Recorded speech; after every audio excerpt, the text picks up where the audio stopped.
Episode की शुरुआत में हम देखते हैं याओशिंग जियान दूसरी जगह आ जाते हैं। ये वही जंगल होता है जहाँ टाइगर की ग्रैंडमा को मारा था। जियान के सर में दर्द होता है। वे देखते हैं कि लाई को लोमड़ी ने घेर लिया है। वे लाई की मेमोरी में होते हैं। लोमड़ी लाई पर हमला कर देता है। तभी ग्रैंडमा बचाने आती हैं। लोमड़ी फिर ग्रैंडमा पर हमला कर देता है।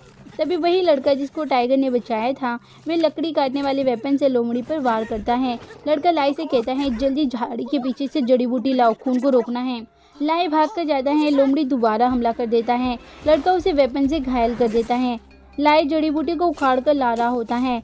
लोमड़ी भाग जाता है, जिसका खून चाकू में लगा होता है। लड़का फिर ग्रैंडमा के पास जाता है। ग्रैंडमा कहती है, प्लीज़ मेरे बच्चे को वापस गांव में ले आओ। फिर वे बैग की तरफ इशारा करती हैं। लड़का फटाफट बैग को उठाता है। ग्रैंडमा कुछ कहती उससे पहले वे मर जाती हैं। लड़का सैड हो जाता है। तभी वहाँ पर टाइगर आ जाता है। लाई भाग कर आता है। वे देखता है कि टाइगर लड़के को मार देता है, जिससे लाई बेहोश होकर वहीं गिर जाता है। लाई अपने आप से बड़बड़ाता है। वे कहता है कि लाई, ये सब तुम्हारी वजह से हुआ। तुम्हें ही बचाने के कारण सिस्टर मर गई और तुम्हारी वजह से ग्रैंडमा भी मर गई। ये सब तुम्हारी वजह से हुआ। तभी वहाँ पर जियान आ जाता है और जियान को लगता है कि लाई उसे कह रहा है। एक मिसअंडरस्टैंडिंग के कारण बात कहाँ से कहाँ बढ़ गई। टाइगर शैतान बन गया और जियान अपने आप को हेट करने लगा। जियान लाई को लेकर चला जाता है। सामने आग जल रही होती है। लाई को होश आता है। वे देखता है कि जियान बैठे बैठे सो गया और हाथ में तलवार है सेफ्टी के लिए। लाई बड़ी मासूमियत के साथ कहता है, भाई, मैंने सपने में बहन को देखा। सिस्टर ने कहा कि वे मेरी वजह से नहीं मरी और ना ही आपकी वजह से। उन्हें तो दुश्मनों ने मारा है। वे हमें अफसोस जताते हुए नहीं देख सकती। वे हमें खुशहाल देखना चाहती हैं। भाई, सिस्टर ने कहा कि आप मुझे वापस हमारे गाँव ले चले। चलो ना भाई, वापस अपने घर चलते हैं। वहाँ पर खड़ा जियान लाई की बातें सुनकर रोने लगता है और कहता है, हाँ लाई, हम घर वापस चलेंगे। लाई की लास्ट लाइन होती है, भाई आप हमेशा खुश रहना। फिर जियान और याओशिंग स्पेल से बाहर आ जाते हैं। फिर लाई भी जाग जाता है। लाई के बाल सफ़ेद हो जाते हैं। लाई और जियान इमोशन के साथ आमने सामने खड़े होते हैं। जियान लाई को छूने आता है। लाई कहता है, मैं टाइगर हूँ। और लाई भी, भाई, एक्चुअली में लाई की बॉडी में टाइगर की आत्मा जाग गई और लाई सोया रह गया। जियान फिर भी खुश हो जाता है और लाई को गले लगा लेता है। So sweet. दूसरी तरफ वही गर्ल और योद्धा इस क्रिस्टल स्टोन की सेफ्टी के लिए आते हैं। योद्धा स्टोन के पास जा रहा होता है, तभी कोई उसे रोक लेता है। वहाँ पर वही सींग वाला डीमन आता है। इसे हम सींग डीमन बोलेंगे, ओके। वह योद्धा को चैलेंज देता है। फिर दोनों लड़ना शुरू कर देते हैं। गर्ल अपनी पावर से डीमन को पानी के थ्रू रोकने की कोशिश करती हैं। डीमन पानी को चीर कर फाइट करता है। ये यहाँ पर स्टोन के लिए आया है। योद्धा अपने बिजली से बाहर करता है। डीमन भी अपने पावर से बाहर से बचता है। डीमन स्टोन की तरफ बढ़ता है। योद्धा उसे रोकने की कोशिश करता है। वे स्टोन की तरफ बढ़कर उसे छूकर एक्टिवेट करने लगता है। योद्धा आकर डीमन को रोकता है। डीमन भी उस पर अपना भाला रख देता है। फिर गर्ल अपने मैजिक से दोनों को शांत करती हैं और साइड में आने के लिए कहती हैं बात करने के लिए। डीमन कहते हैं, बोलो क्या बोलना चाहते हो। गर्ल कहती हैं, आजकल डीमंस अजीब हरकतें कर रहे हैं, क्या तुम भी उन्हीं की तरह कुछ लेने आए हो। गर्ल कहती है, 500 साल पहले जो देवता और शैतान में फाइट हुई थी, क्या तुम वो चीज़ दोहराना तो नहीं चाहते। डीमन बात को समझता है और जाने लगता है। योद्धा कहता है, ये क्रिस्टल स्टोन धरती की अर्थव्यवस्था को बनाए रखता है, ना तो तुम छोगे ना ही मैं। डीमन जाते हुए कहते हैं, चिंता मत करो, मैं इतना भी लालची नहीं हूँ। दूसरी तरफ याओशिंग बैठा कुछ सोच रहा होता है। वहाँ पे मेहुई आती है और पूछती है, क्या सोच रहे हो। याओशिंग झूठी मुड़ी का कहता है, मैं तो यहाँ की सुंदरता के बारे में सोच रहा था। मेहुई पास आकर बैठती है और कहती हैं, तुम मुझ पर ट्रस्ट करके बता सकते हो। मुझे बताए तुम कुछ और ही सोच रहे हो। तुम लाई के बारे में सोच रहे हो ना। याओशिंग कहते हैं, हमने इस विलेज में आने के लिए कितनी सारी बाधाएं सही, बट हम लाई को वापस ला नहीं सके। बॉनफेयर एनिमल्स के साथ खेल रही होती हैं। मेहुई समझाती है कि लाई दूसरी दुनिया में शांति से रह रहा है। हम ऐसे समझ सकते हैं कि लाई हेवन में चला गया। याओशिंग उदासी के साथ कहता है, होप सो। मेहुई कहती है, तुम्हारे दिमाग में अब भी कोई बात है।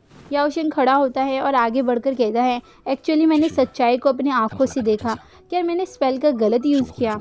मेहुई कहती है, नहीं, स्पेल बहुत बढ़िया है, हमने बुराई को अच्छाई में ला सके। याओशिंग कहता है, मैंने लाई के अंदर छुपे दर्द देखे। जब मैं टाइगर के मेमोरी में गया, मैंने टाइगर के अंदर अपनी ग्रैंडमा का डर देखा। मैंने देखा ग्रैंडमा के गले में चाकू के घाव नहीं थे और पास में लकड़ियाँ थी। फिर भी हमें लड़के पर शक किया और हम बातों को समझे नहीं। वे तो ग्रैंडमा को बचाना चाहता था। क्या भाग्य है।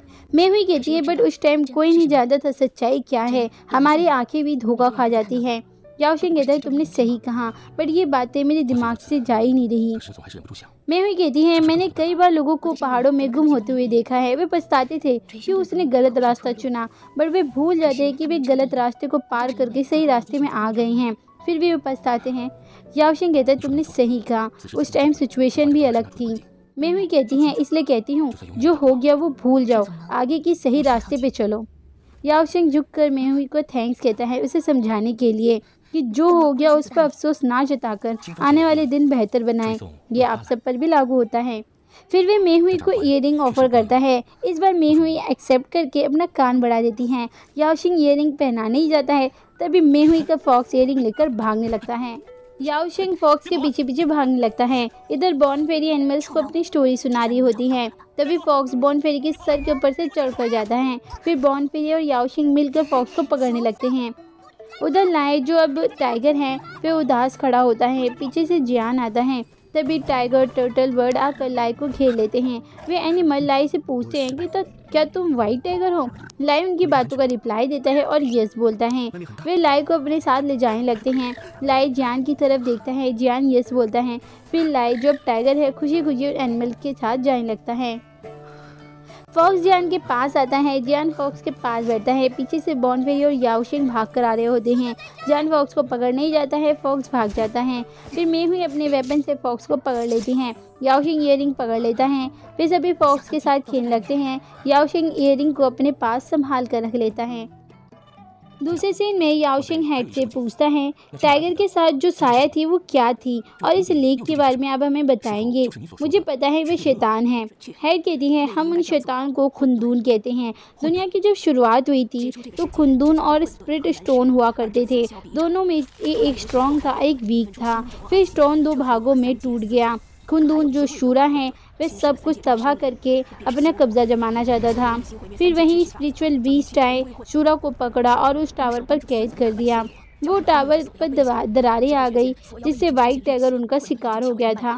वे टावर अभी तक ढंग से ठीक नहीं हुई हैं। याओशिंग कहता है अगर हम ठीक करने की कोशिश करें तो। ग्रैंडमा कहती है मैंने इसे सील करने की कोशिश की है, बट हो सकता है कल या 100 साल बाद खुंदून लौटकर ज़रूर आएगा। बॉनफेयर कहती है तब हम क्या करेंगे। हेड उन्हें दिखाती है कि हमारे पूर्वज जिनने शूरा को पकड़ा उन्होंने ये 5 एलिमेंट सेटअप की हैं। उन्होंने उसी स्प्रिट स्टोन से बनाया है। ये मजबूत कवच है, बट अफसोस की बात है कि हमारे पास यही लास्ट स्प्रिट स्टोन है। फिर हेड उन्हें कवच पर एक पहेली दिखाती है।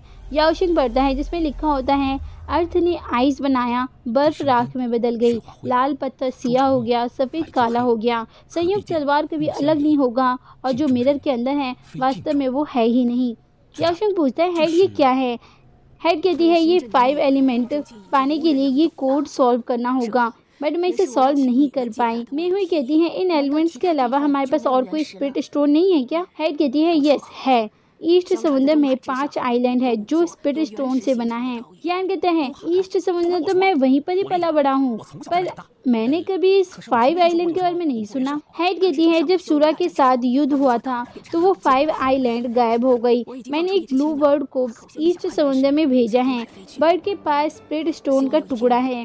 होपफुली एक दिन वे आइलैंड को ढूंढ लें। फिर हमारे हीरो वापस लौटकर जाने लगते हैं। जियान को लाई की याद आती है। याओशिंग कहते हैं अगर चिंता हो रही है तो तुम भी वहीं रह जाओ। याओशिंग कहता है विलेज शांत और सुरक्षित है, अगर मेरे साथ रहेगा तो तकलीफ मिलेगी, इससे अच्छा विलेज में भी शांति से रहेगा। बॉनफेरी कहती है अगर विलेज ठंडी नहीं होती तो मैं भी वहीं रह जाती, तो मुझे वो टाइगर कभी ढूंढ ही नहीं पाता। तभी एक झटका लगता है। मेहुई वेपन से रेडी है। क्योंकि वहाँ पर वही सींग डीमन और टाइगर आया है। जियान तलवार से वार करता है, बट सींग डीमन गायब होकर मेहुई के पास जाता है। जियान और टाइगर लड़ने लगते हैं। सींग डीमन बॉनफेरी को बेहोश करके अपने साथ ले जाने लगता है। याओशिंग अपने स्पेल से रोकने की कोशिश करता है, बट डीमन स्ट्रॉन्ग है। वे बॉनफेरी को अपने साथ ले चला जाता है। यहीं पर एपिसोड का होता है दी एंड। नेक्स्ट एपिसोड में देखेंगे हमारे हीरो बॉनफेरी को कैसे बचाएंगे।